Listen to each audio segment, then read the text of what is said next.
اعبد الله، عبادت یک الله را بکنیم. ما لکم من اله غیره، نیست برای شما من اله معبودی بر حق قابل پرستش و بندگی غیره غیر از الله متعال نیست. چرا که همه امورتان الله کرده. هو انشاکم، دلیل میگه براتون، امی الله است که شما را پیدا کرده. ما را کی پیدا کرده؟ پیر پسر پیدا کرده؟ نکرده. من الارض، از زمین. بله، آدم علیه السلام بابای ما را از زمین، از خاک بالا کرد، اما خودی ما هم از خاک هستیم. از نطفه پیدا شدیم. نطفه چی از شیری خوراکه های است که روزمره استعمال میشه و این خوراکه ها از کجا گرفته شده؟ از زمین. میوه، دانه، کلش از زمین گرفته شده. الله متعال در وجودت اما محصله از او را منی جور میکنه و از منی تو ساخته شدی. از حقیقت در زمین است. و استعمرکم فیها، شما را آباد ساخته در روی زمین. این عمارت، این زمینه براتان هموار کرده، جای بودو باش قرار داده، هر طرف رفت آمد میکنه، بیلدینگ جور میکنه. خوب این زمینی درختایی همه کی آباد کرده تانه؟ این کارا رو الله کرده یا پیر صاحب یا آقا صاحب یا ملک یا پیغمبر؟ هیچ کسی نکرده غیر از الله. فاستغفروا، از اعمال سابقه تانه که بسیار ناشایسته و غلط کرده بخشش طلب بکنه. در بین شما مگر کسی در پیش پیر صاحب سرملاقی زده حالی بخشش طلب کنه؟ بله، بهترین رالی چیست؟ الله آشنا کرد الحمدلله با قرآن ما را. فاستغفروا، بخشش طلب بکنی از الله متعال از خطا گناهایی که سابق انجام داده. ثم توبوا الیه، بعد از رجوع به سوی الله بکنه. رجوع به سوی الله به چی میشه؟ دور بخوره به سوی کتاب الله، هدایت قرآن بگیره. دور بخوره به حدیث پیغمبر، تعلیمات پیغمبر. مشعل زندگی تان، چراغ زندگی تان جور کنی مطابق از او. ذکر میکنی، نماز میخوانی، روزه میگیری، قربانی میکنی، کلش مطابق دستورات رسول الله صلی الله علیه و سلم. اینا میگه ثم توبوا الیه ان ربی قریب مجیب. کسی بگوید که من قدر گناه کردم، 60 ساله آدم هستم، به مجردی که 10 ساله شدم در خدمت پیر قرار گرفته بودم، او کم آبای دستش از جان نمالیندم، نخوردم، ایره چطور کنم؟ نه، این ربی، یقینا پروردگار ما قریب، نزدیک است، همه چیزای تو را میبینه و میشنوه، مجیب، اجابت میکنه دعای تو را. تو به اخلاص دعا بکو، توبه بکو، الله قبول میکنه. الله از ما را قبول کنه. آلی بیه به صالح علیه السلام چی میگه خبرداری؟ اما گپی است که به شما گفته میشه. کدام گپ است؟ بیه آلی. قالو گفتن یا صالح علیه السلام قد کنت فینا، یقینا تو بودی مرجوعا، امیدای ما در تو بسته شده بود، بسیار آدمی نیک معلوم میشدی، خبک آدم بودی، ایتر 5 وقت نماز میخواندی رفتی وابی شدی. آلی آمدی وابی شدی. یا صالح علیه السلام قد کنت فینا، یقینا تو بودی مرجوعا، امیدای ما در تو بسته شده بود، قبل هازا پیش ازی. حالی آمدی به ما چی گفته رایستی؟ اتنهانا، آیا تو ما را منع میکنی ان نعبده، که عبادت کنیم ما آن چیزی را یعبدو آباؤنا که پدرای ما عبادت میکرد، از او ما را منع میکنی؟ نکی ما تاویز و بند از او جا آورده، تو حالی ما را میگی که این تاویز و بند به درد نمیخوره. خب این بود دیگه مولا نبود، یک تو مولا پیدا شدی. خب الحمدلله که حق جای برسه. ما هم میطور پیر صاحب داشتیم، از همین کابل می آمد آقا صاحب پایچهش کشال در مسجد الله اکبر نماز نمیخوان، از وادی نماز که میشید فقط شام از چی نوشته خلاص میشد، تاویزی شغور هم میداد. شغور هم میشناسی؟ جواری را که میخوره. و مردم خو میفهمنه که من مجرد از پاکستان ما آمدم، پیر صاحب گم شد دیگه، قدم نموندوشه. فهمید که والا گپ خراب شد دیگه. حالی والدی خودم میگفتم در اون وقت یک کدام کتاب فقه را خوانده بودم، پایچش کشال بود، ما گفتی بود جلکایش معلوم نمیشه، این نمازش نمیشه. مادرم چی میگه؟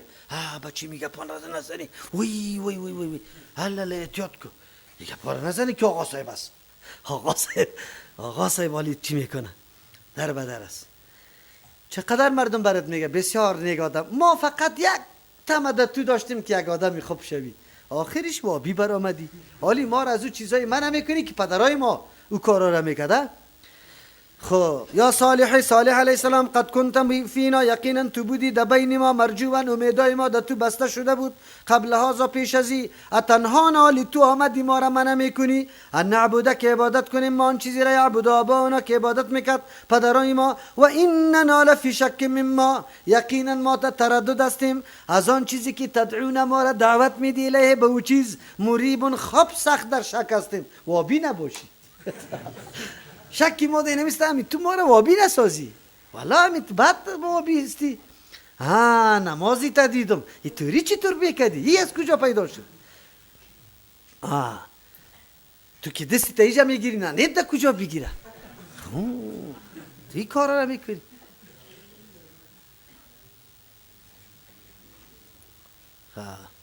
قال یا قوم ارائیتم، چقدر درس است برای ما. قال صالح علیه السلام به قوم خود میگه با حوصله به بسیار کلمات مؤدبانه، یا قوم ما ارائیتم خبر بده مرا، ان کنت علی بینة، اگر ما به دلیل استوار باشم سند دارم، الله اکبر، من ربی دلیل میتونه که از شکم باشه، از مغزم باشه، گپی کسی باشه، دلیل از جانب الله باشه، و آتانی داده باشه الله منه از جانب خود رحمتا مرا هدایت کرده، ما پیغمبر شده. صالح علیه السلام میگه فمن ینصرنی من الله، کیست که امداد کنه در مقابل الله مرا، این عصیت اگر نافرمانیش بکنم. چند نقطه را در اینجا پیچاند صالح علیه السلام، یک طرف تعجب است، ولی ما خو اوی گپ نزده مو مردم، اگر ما شما را منع نمیکنم از آن چیزی که پدرایتان عبادت میکرد به خاطری که دلیل دارم سند، تو چرا این عبادت میکردی؟ ابراهیم علیه السلام نگفت پدری خدا هل ینفعک او یضرک، آیا این نفع میرسانه بری تو، ضرر میرسانه؟ چیزی هست تو که عبادت کرده چی میکرد؟ تو این دلیل بگو. الله دعوتگر، دلیل تو قرآن است، میگی علی بینة من ربی، این دلیل از کجاست؟ قرآن پیش که قرآن بیا پدر جان مادر جان، این قرآنی کتابی الله متعال، من که دعوت میدم گستاخ نیستم، بیادب نیستم، بی احترامی شما را نمیکنم، دلم میسوزه که دمی حالت مرگ سرتان نبیه، دمی حالت عقیده شرک از دنیا نروی. این فکر مرا فرا گرفته. و آتانی منه رحمتا، الله برم داد از جانب خود رحمت، از ما و شما رحمت هدایت است که الله نصیب کرده برای ما. و به صالح علیه السلام رحمت پیغمبری بود. دوم گپه برش بیزنه. دوم گپه چطور بیزنه؟ میترسانه شه که یعنی اگر امی سخنای الله قبول نشم عذاب الله آمده نیسته، باز کیسته که مقابل الله را بکنه؟ ما اگر شرک بکنم کی برای خلاص میکنه؟ دین روز اونجا در یک جای در ارزان قیمت درس میدادم، یک خواهر خط روان کرده بود، گفت یک خواهر گفته که برو من یه ابروی تا میچینم گناهش سر ما جواب میدم. ما گفتم الله اکبر، روزی فرا میرسه یوم یفر المرء من اخیه و امه و ابیه و صاحبته و بنیه لکل امرئ یومئذ شأن یغنیه. اینطور حالت سرت باشه که در مادر دلت نسوزه، یقین به الله بکن که تمنا بکنی که کاش گناه ما سر مادر می بود. اینطور حالت سرت بیرسه. تو کدام فکر هستی؟ بله ایره مردم میگه قوت نشان داد. فمن ینصرونی، کس که مرا امداد کنه، من الله در مقابل الله، این عصیتو اگر نافرمانی الله را کردم. نافرمانی الله در چی میشه؟ که عبادت الله نشود، از غیر الله شود. فما تزیدوننی غیر تقصیر، شما زیاد نمیسازی برام بجز از چی را؟ تاوان و خساره را. فقط مرا تاوانی میسازی خلاص. چرا تاوانی میشم؟ الله برام امکانات داده، عقل داده، هوش داده، حواس داده، جوهر عقل داده. ما باید تفکیک کنم که قابل عبادت است یا نه؟ سجده به قبر حاجت پوره میتونه یا نه؟ تعجب خو نیسته. علی رضی الله عنه خود نجات داده، در نماز نمیتونه. عبدالرحمن ابن ملجم میگه شهیدش میکنه. اما امروز بگه با میلیون ها مردم میگه نادی علیاً مظهر الجی عجایبی ینجیک من کل کرب و نوایبی. آواز بده علی رضی الله عنه را میگه که اون مظهر عجایبی، یعنی مظهر میفهمی جای تماشای قدرتای عجیبی الله علی رضی الله عنه است. تو را نجات میده از هر غم و من کل نایب، از هر حادثه، از او بدبخت حادثه بزرگ از شهادت کربلای شهید شدن حسین رضی الله عنه اهل بیت است. در اونجا چرا نجات داده نمیتونه؟ الله رحم بکنه. و یا قوم هذه ناقة الله، دلیل پیش میکنه. ای قوم من این همین ناقه است شتر الله. و گفتن که صالح علیه السلام اگر تو واقعا پیغمبر هستی، پیش او مردم بسیار شتر قدر و قیمت زیاد داشت، ولی کدام شتر که در ماه حمل داشته باشه. میگه این زمین شد سنگ شتری برای که 10 ماه حمل داشته باشه، بعد از پیغمبری تقبل میکنیم. صالح علیه السلام، انبیاء علیه السلام بسیار حریص می باشه، سخت دلسوز می باشه، هر رای ممکنه تلاش میکنه که یا چی شود، این هدایت شود. از همون خاطر شروع کرد به دعاها که یا الله اگر این معجزه چی شود، ظاهر شود، این مردم ایمان بیاره. الله میفرمه که نه میشناسیم ما یاره، خو خیر است، همی سوالی تو را چی نمیکنیم، رد نمیکنیم. خو این مردم من شناختیم، در علم ازل شناختیم که بذری از یا تخمی از یا چیسته، تخمی نیست که ثمر بده، یا بدبخت است. یا قوم هذه ناقة الله، قوم من نمی شتری الله است. شتری الله است یعنی شتری که الله بدون وسایل ظاهری پیدا کرده. هر چیزی که بدون اسباب ظاهری پیدا شده نسبتش به الله میشه. ناقة الله به خاطر میگه که اینجا تولد تناسل نآمده، از سنگ برآمده. لکم آیتا، برای شما عبرت است یا نشانه قدرت الله متعال، صدق نبوتی ماست. فذروها، بگذاری نمی شتره، تاکل فی ارض الله، که بخوره در سرزمین الله.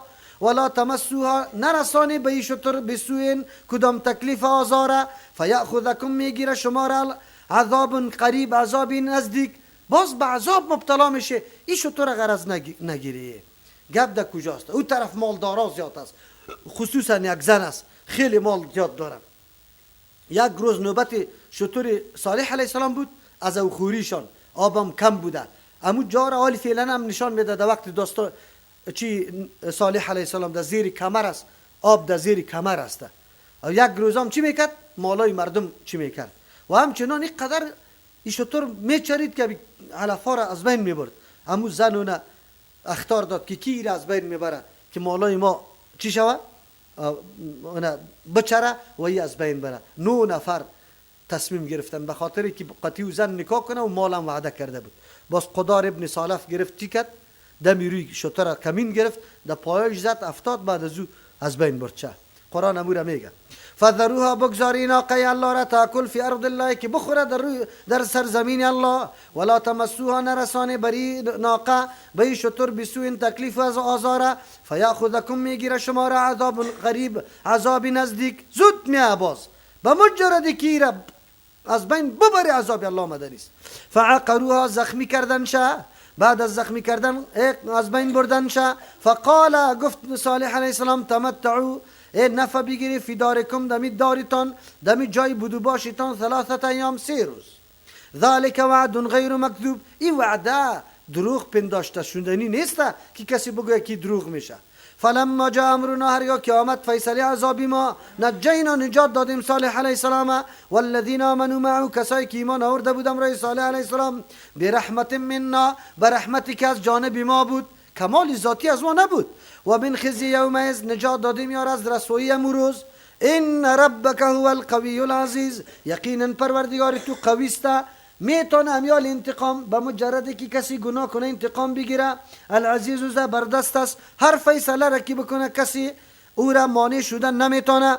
و اخذ الذین ظلموا الصیحة، گرفت کسانی که شرک کرده بودن، ظلم کردن، ناقه را از بین بردن، یک آواز هیبتناک. فاصبحوا، گردیدن می مردم فی دیارهم، در خانه های خود، جاثمین، سری زانو افتاده، پرود در سری زانو افتاده، نه جان بود نه دم. کأن لم یغنوا فیها، اقدر سکوت و آرامش اینجا فضا را فرا گرفته بود، همینطور چپ چپی هسته. کأن لم یغنوا فیها، تو گویی که اینجا هیچ کسی آباد نشده بود، هیچ کس زندگی نداشت، اینطور سکوت فضا را فرا گرفت. الا خبردار، این ثمود کفروا ربهم، الا ظالم نیست، الا دشمنی ذاتی با کسی نداره. ثمودیا انکار کردن ربهم، از صفتای الله خود، از توحید الله خود. الا خبردار، بعد للثمود، هلاکت باشه برای ثمودیا که حق نمیپذیره، رای غلط میپیمایه، واقع هلاک میشه موتو، اگر موتو رای غلط میپیماییم. ولقد جاءت رسولنا ابراهیم، یقینا دیگه داستان شروع میکنه، آمده بود برای ای قاصدای ما که ملائک است به ابراهیم علیه السلام بالبشرا و بشارت آمد برای ابراهیم علیه السلام رسولنا قاصدای ما که ملائک بود بالبشرا و بشارت دادن قال سلاما این ملائک سلام پرتافته ای سلمت سلاما ما سلام انداختیم یا جمله فعلیه گفتن ابراهیم علیه السلام جمله اسمیه دلالت بالای دوام میکنه از او خاطر قول ابراهیم علیه السلام افضل شد در اینجا قال سلام ای سلام سری شما باشه فما لبث ان جاء بعجل درنگ تیر نکد این میمانا مگر آوردن کد ابراهیم علیه السلام بعجل حنیذ به یک گوساله بریان شده میمان که آمد یکی خوب است که سابقت تو زیاد رفت و آمد فضای سخن گفتن آزاد داره او طور مردم را پرسان میتونی و میشناسی که آدم منع نمیکنه چرا عادی زندگی قطعش کرده ای در این طور میمان سوال میتونی که نان خورده یا نه اما یک کسی میمانی هست که میفهمی ای شرم میکنه اگر بگوی که نان خوردی میگه که نان خورده گاهی وقت سوال نکنی بدونی پرسان برای و چیزی مهیا تیار بدون تکلف بیار ابراهیم علیه السلام گوسالای زیاد داشت چمن بود در اونجا امی مجردی که میمانا را دید خب به شکل انسان ها بود زود تیکه غلای کده بر آمد و چیستم یک دانه گوساله را ذبح کرده بریان کرده آورد در پیش از یا ماند انبیاء علیهم السلام علم غیب داره ملائکه شناخته میتونه نمیتونه ابراهیم علیه السلام شخصیتی است که قرآن ما را امر کرده که با ملتش باشه او علم غیب نداره این پیری که معنای کلمه طیبه را نمیفهمه از تو چطور علم غیب داره از تو آگاست تو را میشناسه یکی دیگه بدبختش میگه از اینجا چی میگفت چی مرید در کجاستی تاجیکستان چرا مادرم وفات کرد چرا نامدی که ما وقت میگرفتم برش این حالات است این ما وقت میگرفتم برش فلما را ایدیهم هرگاه که دید دستای ملائکه لا تصلوا الیه که نمیرسه به سوی خوراک نکرهم بسیار ناشنا دانشت ناشنا پنداشتانه و اوجس منهم به خاطر آورد از امی مردم ها از امی ملائک خیفتن ترسی را یک نوع ضرر را احساس کرد ابراهیم علیه السلام چرا؟ قاعده است که میمان بیاد خانه تو قدر عزتش هم میکنی و نمیخوره حتما اراده بد داره خیلی ابراهیم علیه السلام وار خطا شد پیغمبر است این ترس کدام ترس است؟ ترس طبیعی چی است بگه؟